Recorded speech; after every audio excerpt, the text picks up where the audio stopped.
Yo,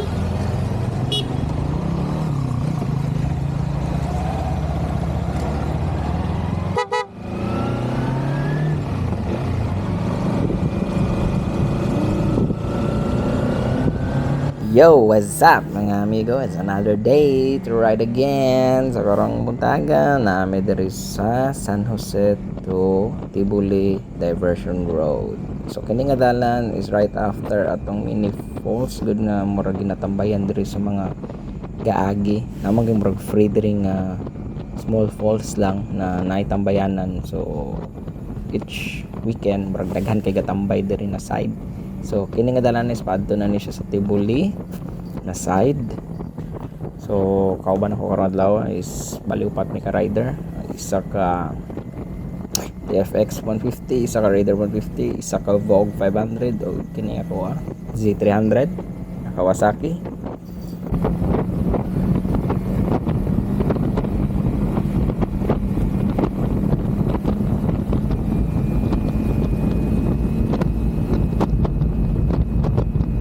So kini nga dalan no is recommended for those rider na gusto og solemn and naturing dalan. So diri man god is very relaxing kayo kay nindot kayo nature, nice kayo ang dalan, wala kayo igaagi. So I mean kamo lang jud, murag kamo ang tagiya sa dalan.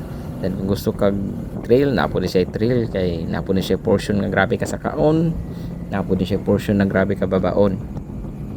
So complete package gini siya sa solemn ride if you really love nature.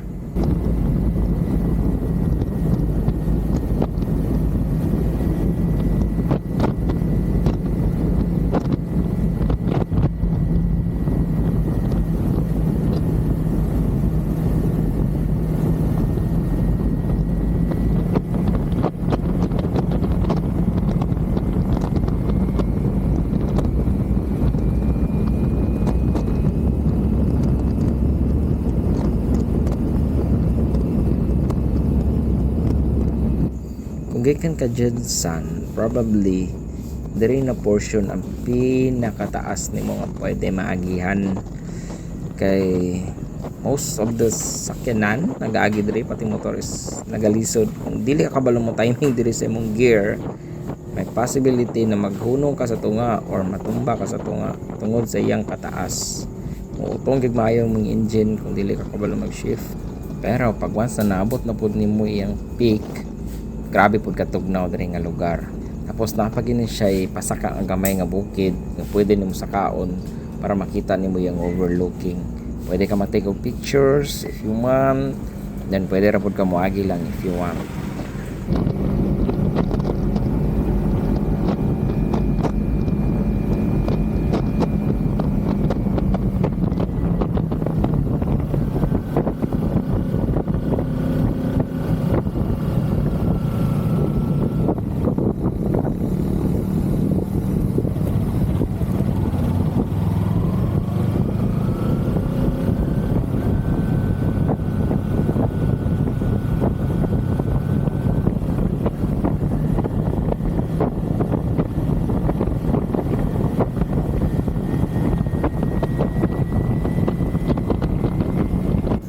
If you want a chill ride with a foggy road, with a very pleasant view, a sensation of calmness and coldness together, man, you should try this road. Recommended it for you.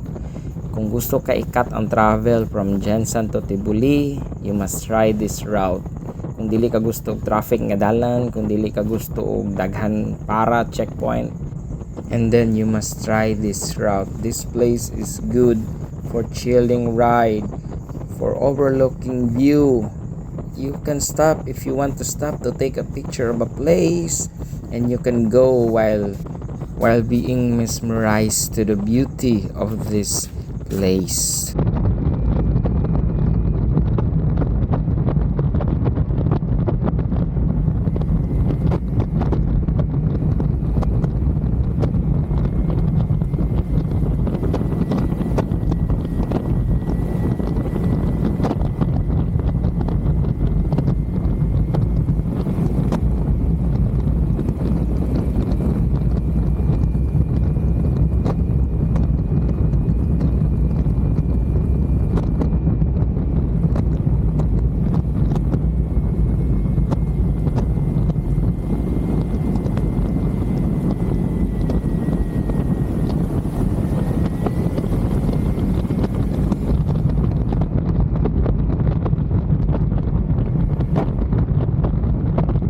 I hope that the next generation will preserve this place and remains the same, because we need places like this for relaxation and to escape from the bad orientation of the city, because it makes me worry. Kay una, ikaduha o ikatatlo na kong rides diri before is wala pagid ni siya tao sa dalan, pero tong rides na mo karon bag-o lang, natingala ko anong daghan na kayo siya og tao diri sa gilid-gilid. Di na siya makita because nagian na mo siya before. So na mga kapihan, na mga karinderya, and gahinahinay na og shape ang environment. Nanay sign na mga ginakat na mga puno, tapos nanay ginatukod na mga dagko na balay, ipabuhat ang mga pader, tapos naana po siya mga view deck na mga laganan. Then ang next is daghan na mga tudiri, daghan na mag rides. Then ang basura mao ginapi nakasalot sa tanan. Pag once nga start nagkatag ang basura diri, mapangit na ni siya nga dalan. I know part na siya sa industrialization, pero I hope ma-preserve lang ang tanging ani ng mga dalan, just because sayang o kung ta ma-experience pa ni sa iba ng mga rider for the next generation na muagi diri na dalan.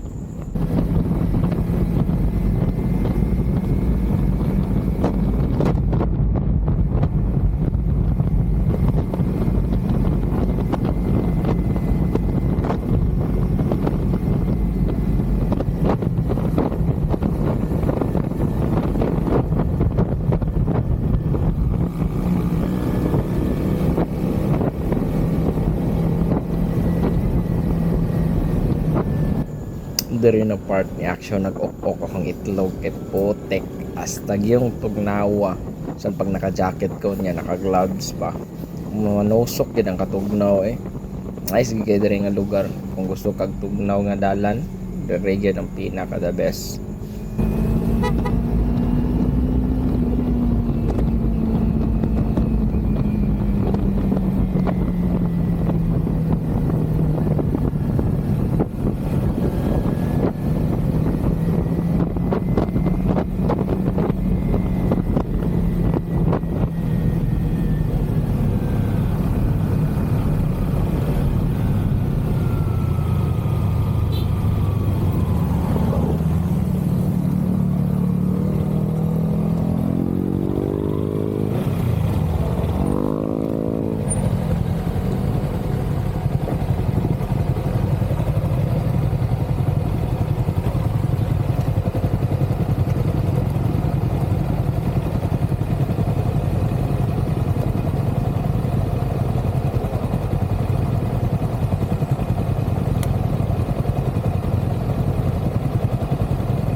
Diyan makaya ang katugnaw, so bali nag-stop sa Midri for a while. Then naman gud may nakita na spot na medyo okay kayo. I mean dili siya okay gid kayo siya.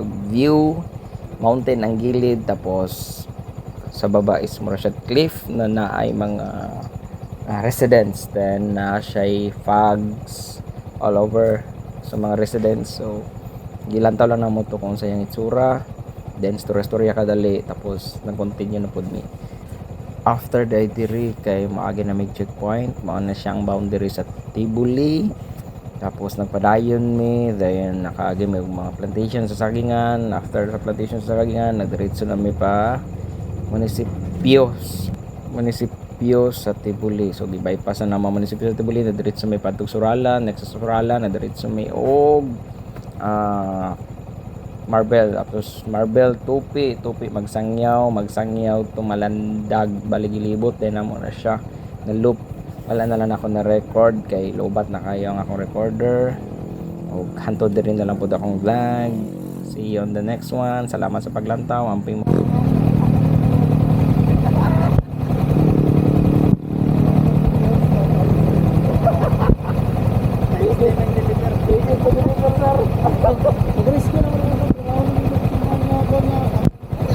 Kahoy, mulai lansang kanang mga ginuman ng ano.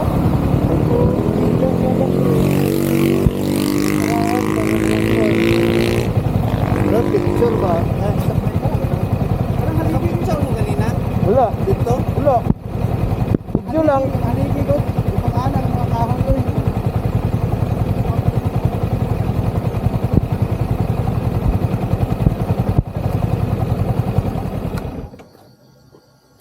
Dito ka oh.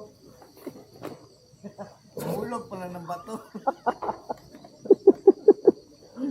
Sa buka. Hindi, di diri. Gol. Dito yung balay ko lo. Tumoy. Taas.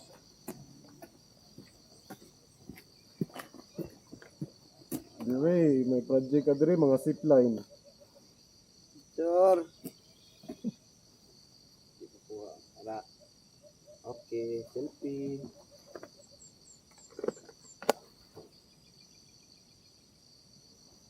Okay. Zipline. Kanino rin? Area niyo, gapo ni ba? Ano bro? Tumoy bro, adto dre bro. Pero saka pa. Tikas. Pwede. Layo ang bata. Niya pagbalik, motor, ihatod. Pwede. Istoryahan may reject gapon. Anak kong tampakyaw ya, puta palitong na ko ng isa ka bukid. Ingnon ko na ko sa papa, palit. Ala ka niya, bukid? uyan na yun, magdili.